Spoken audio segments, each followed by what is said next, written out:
Hi, so today we're going to take a look at this power bank. This is from, I'm assuming you meant to pronounce it Vtoman and not Vtoman. Kindly sent this for me to take a look at. There's a few reviews of these, so I'm not going to go into too much detail of the general stuff. I'm just going to look into the more technical aspects of it and do some performance checks. Now, this is a very basic unit in terms of functionality. The user interface is literally just these buttons. There's no configuration or anything, so it's just a very simple unit. It's rated 1000 watts, 820 watt hours battery capacity. So as typical on these sort of things, we've got this variety of outputs. We've got 3 AC outputs. Obviously, these vary by whichever country, and they'll have the appropriate sockets for your country. These are, of course, the best sockets, the UK 13 amp sockets. Got a 12 volt DC out on a sort of cigar lighter accessory socket here. Also 2 2.1mm barrel jacks. Now the DC output is rated at 10 amps. Barrel jacks I don't think are really any good for that. We've got 4 USBs, 2 USB-Cs.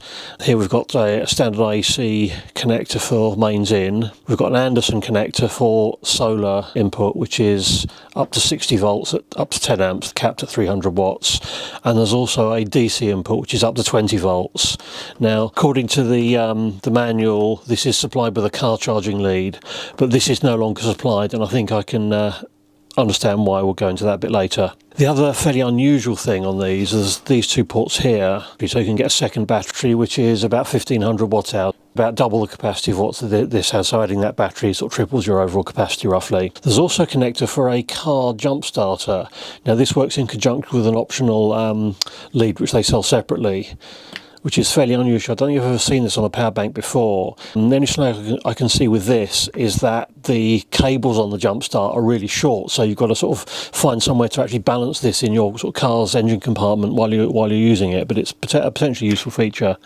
And around the back we've got this light, which is a fairly bright light, plus you've got all the fairly questionably useful flashing and SOS modes, but the light itself has got pretty decent brightness, so for like camping type applications that's probably quite useful. So it's quite convenient. You've got this little compartment on the top to put your leads in, which is really handy. There's nothing worse than sort of products which come with a few accessories and there's nowhere to put them, so they end up getting lost. What it comes with is just a standard IC mains lead. It also comes with a USB-C to C and A to C cables. These are fairly short and don't feel particularly substantial. The front panel interface is very simple. You've just basically got these 3 buttons to turn on the 12 volt, the 5 volt and the AC separately, and these can all be on at the same time if you want them to be. So you press that, it wakes up. It shows at the bottom here which outputs are enabled. So we've got the Type-C USB, we've got DC, and we've got the AC. When you first turn it on, it runs the fan for a few seconds. Normally when it's drawing a low load, the fan isn't running at all, so I'm guessing it uses a sort of fan speed control, and it runs it at full speed initially just to unstick it, because fans can get a little bit hard to start if they start at lower speeds. We've got a capacity display, hours remaining at current discharge rate. Obviously we're not really discharging it, so this figure isn't very meaningful on a watts display here. And as well as the traditional power bank modes, this can also operate in sort of UPS mode, where you're sort of running it from the mains and feeding mains out, and then it will fire the battery up if the input mains disappears. So we'll check the switch over characteristics of that. The charge rate from mains is about 700 watts, so we're looking at full charge in about an hour, which sort of seems fairly reasonable. One thing which I think is slightly lacking on this display is the wattage display doesn't tell you if it's charging or discharging. Now, obviously, most of the time you're going to know if you're sort of just using it as a power source, but if, for example, you're charging it from solar cells, it could be useful to know, if you're net importing or exporting energy. So this is now charging at 145 watts. If I now just add a mains load of this is 230 watts, we now see this display is changing to show basically the net difference if I increase the wattage load to sort of about 400 watts. But it doesn't tell us, that this is actually discharging at 300. If I just switch that load off, there's no sign indication, so that's something which I think is just a minor thing, but it's just a little bit annoying that it doesn't give you the whole picture. I'd say it's probably only really an issue if you're using solar panels. Actually, I think I've just noticed that you can infer whether it's charging or discharging by whether the display is flashing or not. When it's flashing, that's when it's charging. But if I now give it a 1000 watt load, that's no longer flashing. So I think the flashiness of that digit tells you whether the this wattage indicator is indicating net input or output. You'll notice when I was playing around is that if you press and hold these buttons for about 3 seconds, it goes to this mode where it flashes the function. That seems to apply to all 3 of these. I have no idea what that does. It doesn't seem to do anything different as far as I can tell, but there's nothing at all in the documentation about this. So maybe it's some other subtle operating mode. The other thing is if I press all 3 buttons together, the watts output starts flashing. Again, no idea what that's about. You know, the watts display seems to still work as normal, but it's flashing. I'm sure it means something, but interested to know what. This thing, basically if you turn all the outputs off, it will eventually just time out and switch off after. The manual says 30 minutes, but I think it's actually quite a bit less than that. One thing I want to do when I get it open is just measure how much it's pulling from the battery in various sort of standby modes, just to get some idea of its sort of quiescent power draw. One minor little detail I just noticed, these sockets are actually quite close together, so depending on the width of your plug, you might not actually be able to use 2 adjacent sockets. These have got very slight overlap, so they don't quite they won't quite insert fully. I've just had this charging through this 12 volt input at, say, it sets the current to 10 amps. There's no way to adjust that, and this has been going for about 4 minutes, and on the temperature this is well over 60 degrees C, and there is also just a slight smell of hot plastic in the air, so I definitely don't think these 2.1 jacks are suitable for anything like 10 amps, and like I say, I'm sure that's why they'd stopped supplying the 12 volt car accessory cable with this. I don't know if perhaps they originally had a lower current rating on this and then increased it because of the battery size without realising that the connector wouldn't really handle it. But because these barrel connectors only have like a very small point of contact, they're just not suitable for anything like 10 amps. I mean, if you look at connector specs, you can occasionally find ones that are actually spec'd at 10 amps, but having a combination of the socket and the plug to run 10 amps this would take sort of 4 or 5 hours to charge at that sort of rate, and that's just going to get way too hot over that period of time to be safe. Plug that plug body is reaching 79 degrees, so that's just way too hot, and this thing would just melt. Fortunately, if you do want to charge this from 12 volts, there's an easy answer, and that's simply to use the Anderson solar cell input connector. This is rated at 10 to 50 volts. And this will cap out about 10 amps, so you've got the equivalent current, but with a connector that's actually suitable for passing that amount of current for an extended time. As of recording this, Vtoman don't supply a car plug to Anderson cable, but if you just search car cigar lighter plug Anderson cable on your favourite online marketplace, you'll find something suitable, so that's a fairly easy answer to that. And just as a comparison, I've been charging at 10 amp through the Anderson connector, and there's nothing here that's getting over sort of 29 degrees. And I think actually some of that heating may be the residual heat from when I was testing the power jack. So these Anderson connectors, I think they're rated about 30 amps, so that's perfectly fine. The other nice thing is because this input goes up to 50 volts, you could also use this for charging from a 24 volt sort of truck battery as well. Now this is rated at 1000 watts nominal, but it's also got a peak rating at 2000 watts, which should handle things like the start-up surges for power tools, fridge compressors, that sort of thing. But it's also got a limiting mode where if you go over 1000 watts, it will actually reduce the voltage in order to try and keep the power dissipation down below that limit. So for example, for heating type appliances, it means that you can potentially run them, albeit at reduced power. Now obviously certain things which have got switch mode power supplies would tend to sort of start drawing more current if the voltage reduces.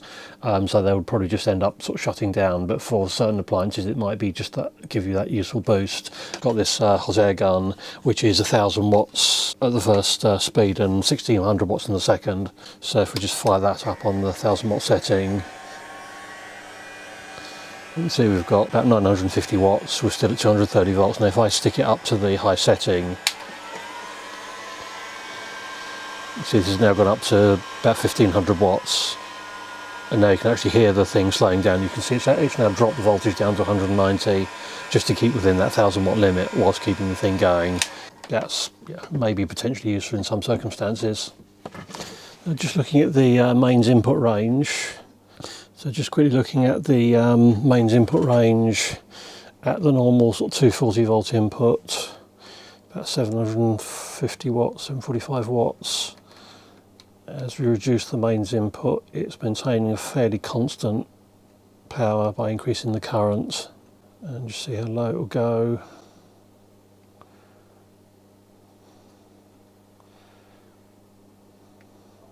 and now it's dropped out at about 160, so it's not universal input. It needs to go up to about 180 before it restarts. And there is actually a misprint on the rear label. It actually says here AC input 90 to 120, which is also in the manual, although it does actually say 230 volt output, so someone's obviously just goofed up the printing on that. Let's just take a look at the mains sort of UPS switchover characteristics. We've got a 200 watt heater load here, differential probe to measure the output, and a times 100 probe on the incoming mains, and variac so we can adjust the incoming mains voltage. Running on the battery supply, nice sort of clean sine wave. If we turn on the incoming mains, see it synchronises, then switches over. If we gradually reduce the voltage, we're seeing the outputs tracking because we're just bypassing now. This is just connecting the output to the input and also charging the battery at the same time. So as the input drops down to about 160, it switches off, and now we're running on the internal inverter from the battery. And when the mains comes back into range again, it waits till it locks up. We see that the flattened part at the top, that's just the main supply here. So the inverter output is actually a purer sine wave than the local main supply. Not quite sure what that is. Don't know if it's the local substation saturating or something else going on, but that seems to sync. So let's now take a look at the actual switchover time. So that's about a sort of half a cycle glitch. Of course, again we've got a about 10 millisecond glitch there between the incoming mains and the switchover, which most equipment with switch mode power supply should be able to cope with. Again, we've got under a cycle switchover time, which is should be fine. So that seems to work pretty well. Let's give it a quick power tool test. 1020 watt circular saw.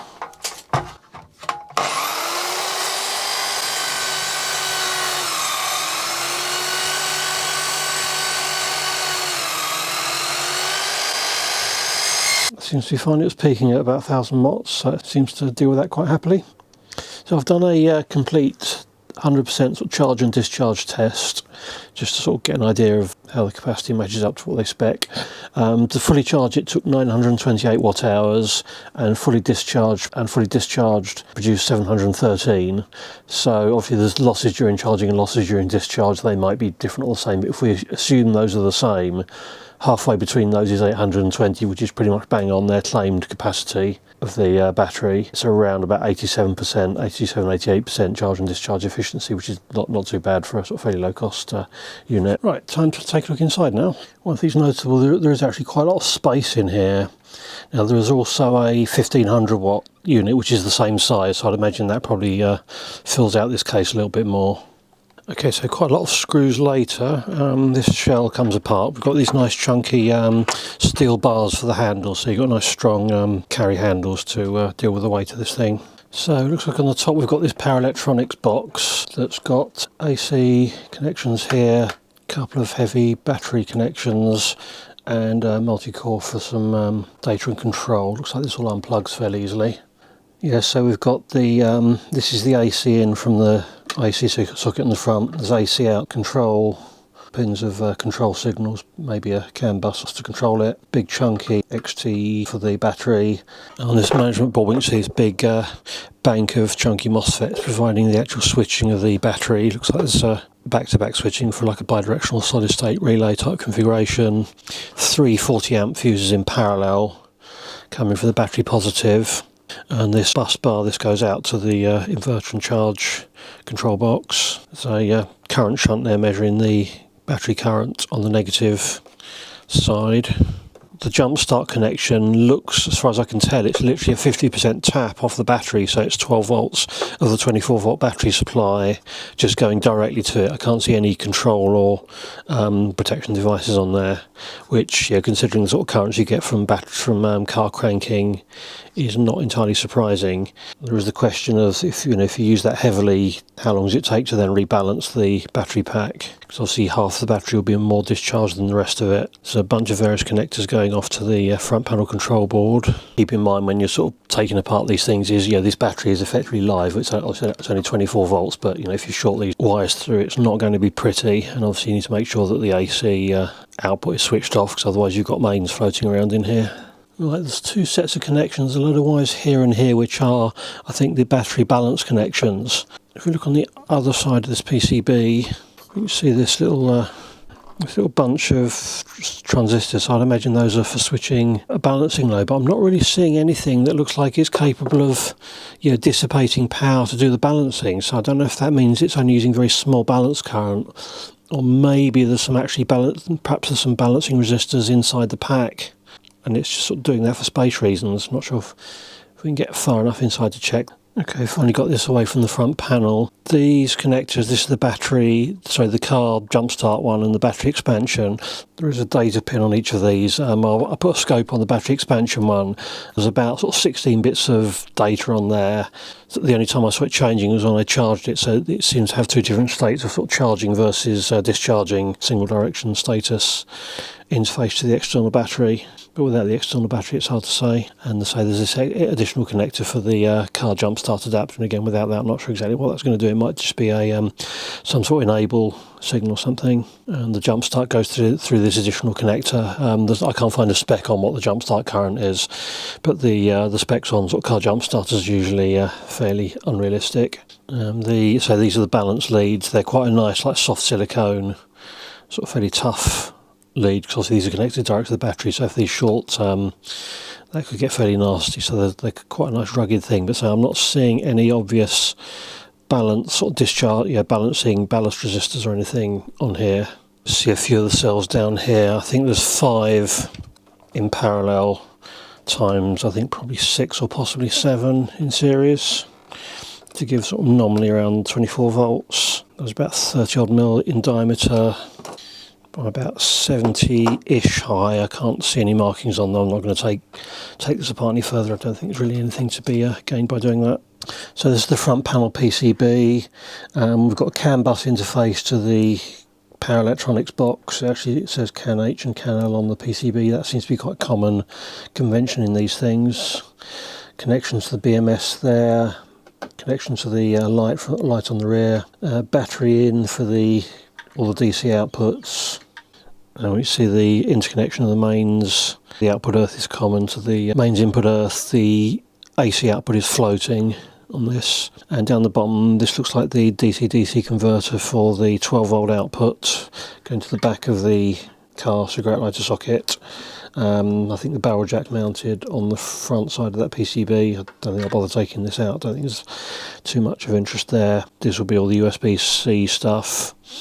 Got the Anderson connector. This goes straight into the inverter box, because obviously that's a higher power level. That's up to 300 watts from the PV input. Down next to it, that's going to be that somewhat inadequate 12 volt barrel jack input. Main processor there. These boards incidentally are conformal coated with a sort of fairly light conformal coating, so they should have a certain amount of resistance to condensation and moisture. Obviously this thing isn't by any means waterproof. On these balance wire connectors, each one has 2 pins marked NTC, which imply there's a couple of temperature sensors inside the battery pack. So this is the power electronics box. We've got mains coming in here, lots of filtering, a couple of relays down here, so this will be switching the outputs between the bypass mode and the sort of UPS mode. Probably a relay to switch the input, one to switch the output. The architecture of these things is generally a boost converter up to whatever the peak mains voltage is, then a H bridge to sort of chop that using PWM to get a sine wave, and then there's an output filter. So this will be the boost converter up from the battery input, 24 volt battery input, and then this will be the high voltage bridge. We've got some 550 volt rated caps here. Interesting, these are bonded to a ceramic plate on the heatsink rather than individually screwed, obviously because they need to get mains insulation put in devices in the heatsink. There's a control board here, there's two TMS 320 DSPs on there, plus various other odds and ends. This will be the output filter for the inverter, so we've got this big chunky inductor and this large capacitor that will take that PWM waveform and filter it down to be a 50 Hz sine wave. The AC charger stuff, sort of 700, I think it's about 700 watt AC charger, will probably be doing some sharing of electronics. I'm not entirely sure what.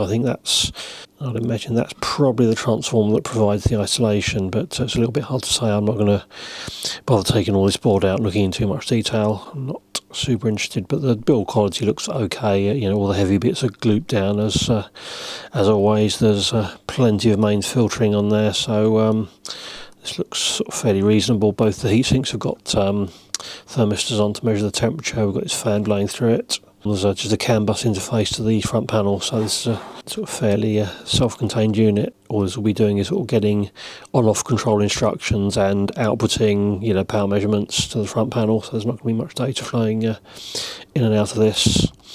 We've got the PV input there, so that'll be doing some voltage conversion to charge the battery, because that could be either lower or higher than the battery voltage. So yeah, that'll be some sort of boost buck type configuration, I guess. Let's take a look at the current in and out of the battery in various circumstances. So I've just broken the connection to the front panel, so that will be the DC in and out, and that's the connection between the inverter box and the battery, so that'll be AC in and out effectively, just going through this shunt and also measuring the battery voltage. So we've got front panel current, inverter box current, first two digits are amps, and battery voltage here. So with everything switched off, this is possibly even the offset from the meter, sort of well under a milliamp. So just the sitting off doing nothing current, it's not going to drain, it's going to just sit there and be ready when you need it. I'll just temporarily switch this over to the milliamp range, so that's pulling about 25 microamps. So obviously from a 800 odd watt hour battery, that's essentially infinite life, just on standby, everything switched off.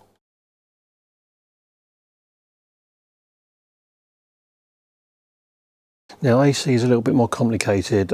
Just turn it on, you can see it's there's about around the sort of 600 milliamps region, but we've got a lot of bouncing around, and I've just put a current probe on there, and we can see what we're seeing is little blips of current consumption. Now the reason for that is, the architecture of this is it boosts it up to a high voltage DC, similar to the mains peak voltage, and then chops it up to produce the AC. So what's happening here is, because we've got no load on the AC, it's just topping up that high voltage with just an occasional pulse just to maintain the bus voltage, but with no load it's just not really discharging significantly. So if we add a little bit of load to that now, so we've got about sort of 220 watt load, we're seeing about 10 amps on there. So that's about 268 watts going in, and we've got about 230 going out, of the order of 83% efficiency. This is at very low loads. Crank the loading up a little bit. So this is about 458 watts, so about 19.7 amps. So that's sort of 498 watts going in. So that's about 490 watts going in, 455 going out, so that's around the sort of 90% efficiency, which is not bad. Let's see what it's like at a higher load. So there's 960 watts out, we've got about 42 amps going in. So there's about 1028 watts going in. So that's 93% efficiency at 1000 watt. And if you crank it up into its full-on mode, we've got about 70 amps battery current. Now it's dropped down to its power limiting mode, about 50 amps, so 47 amps battery current. And charging from the mains, we're charging at about 24 amps. I'd imagine that'll probably tail off a little bit as we get to the higher state of charge. It's currently at 44%. So overall, I quite like this unit. It's super simple to operate, sort of does the job. As long as you don't use the 12 volt DC barrel jack to charge it, I think everything else is fine. It seems to work pretty well. I'd be, sort of happy to recommend using this. I'm not going to go into pricing because that obviously varies, but it does seem to be offered at a pretty good price now on the Vtoman UK website. I'll put links down below for that. And thanks again for Vtoman for letting me take a look at this thing.